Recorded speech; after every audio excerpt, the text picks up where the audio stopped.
నమస్తే, welcome to dot news.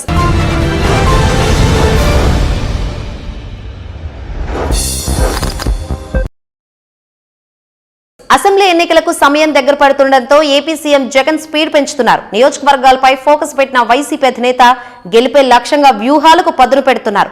గత ఎన్నికల్లో తనదైన మార్కు చూపించారు జగన్. గతంలో ఎన్నడూ లేని విధంగా ఏ పార్టీకి రాని గ్రాఫ్ ను రాబట్టారు.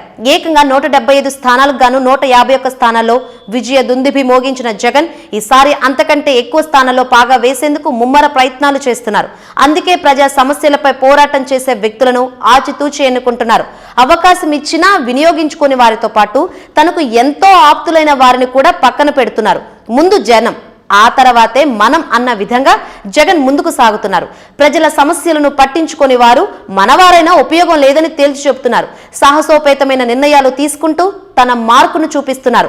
అధికారంలోకి రాగానే పేదల ఇంటి వద్దకు సంక్షేమ పథకాలు అందించి తానేంటో ప్రజలకు తెలిపారు. 5 ఏళ్లుగా టీడీపీ ఎన్ని ఇబ్బందులకు గురి చేసినా అవేం పట్టించుకోలేదు.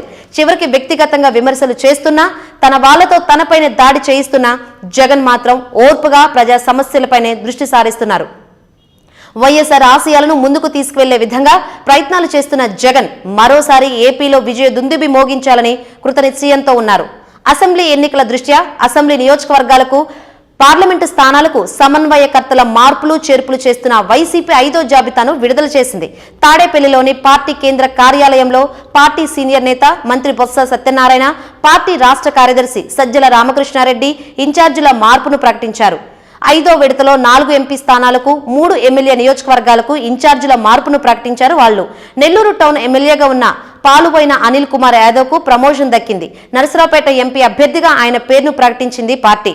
ఇక అరకు వేలికి రేగం మత్స్యలింగం, కాకినాడ పార్లమెంటుకు చలమలశెట్టి సునీల్, మచిలీపట్నం పార్లమెంటుకు సింహాద్రి రమేష్ బాబు, అవనిగడ్డకు సింహాద్రి చంద్రశేఖరరావు, సత్యవేడుకు నూకతోటి రాజేష్, తిరుపతి పార్లమెంటుకు మద్దిల గురుమూర్తిని నియమిస్తూ ఉత్తర్వులు జారీ చేసింది వైసీపీ అధిష్టానం. మొత్తం 175కు 175 సీట్లు మనమే గెలవాలనే ఉద్దేశంతో సీఎం జగన్ పనిచేస్తున్నట్లు స్పష్టంగా కనిపిస్తోంది. ఆ మేరకు ఎక్కడైనా అభ్యర్థి బలహీనంగా ఉంటే పార్టీ బలంగా ఉండడం కోసం మార్పులు చేర్పులు అవసరమవుతాయని భావించిన జగన్ అదే బాటలో పయనిస్తున్నారు. అందుకు వైసీపీ నేతలు కూడా సహకరించాలని కోరుతున్నారు. రాబోయే రోజుల్లో తగిన గుర్తింపు ఇస్తామని స్వయంగా సీఎం జగన్ వారిని పిలిపించుకొని చెబుతున్నారు. ఈ క్రమంలోనే సామాజిక సమీకరణాలు, అభ్యర్థుల గెలుపోటములను బేరేజ్ వేసుకున్న తర్వాతనే మార్పులు చేర్పులు చేసినట్లు పార్టీ శ్రేణులు స్పష్టం చేస్తున్నాయి. తొలి జాబితాలో 11 అసెంబ్లీ స్థానాలకు, రెండో జాబితాలో మరో 27 స్థానాలను ప్రకటించారు. అందులో 3 ఎంపీ స్థానాలు కాగా మరో 24 అసెంబ్లీ స్థానాలు ఉన్నాయి. ఇక మూడో జాబితాలో 21 స్థానాలకు ఇన్ఛార్జీలను ప్రకటించారు. అందులో 6 ఎంపీ స్థానాలు కాగా మరో 15 అసెంబ్లీ స్థానాలు ఉన్నాయి. 4వ జాబితాలో 8 స్థానాలు, అందులో 1 ఎంపీ, 8 అసెంబ్లీ నియోజకవర్గాలకు సమన్వయకర్తలను మారుస్తూ జాబితాలు విడుదల చేసింది వైసీపీ.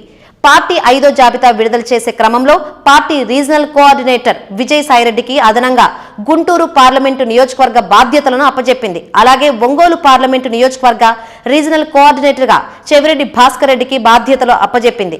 కందుకూరు, సంతనూతలపాడు, కావలి అసెంబ్లీ నియోజకవర్గాలకు రీజనల్ కోఆర్డినేటర్ గా చెవిరెడ్డి భాస్కర్ రెడ్డిని నియమించింది. మొత్తంగా ఇప్పటిదాకా 61 అసెంబ్లీ, 14 ఎంపీ స్థానాలకు మార్పులు చేసింది. త్వరలోనే మరిన్ని మార్పులతో మరో లిస్టు ప్రకటించనున్నారు జగన్. మొత్తంగా జగన్ చర్యలతో టీడీపీ జనసేన కూటమిలో వణుకు మొదలైంది. ఓటమి భయం టీడీపీ నేతల్లో స్పష్టంగా కనిపిస్తోంది. ఇప్పటికే చాలా మంది టీడీపీ జనసేన నేతలు వైసీపీ వైపు చూస్తున్నారు. జగన్ సంచలన నిర్ణయాలతో ఎన్నికల నాటికి టీడీపీ ఖాళీ అవడం ఖాయమని విశ్లేషకులు చెబుతున్నారు. Please subscribe dot news.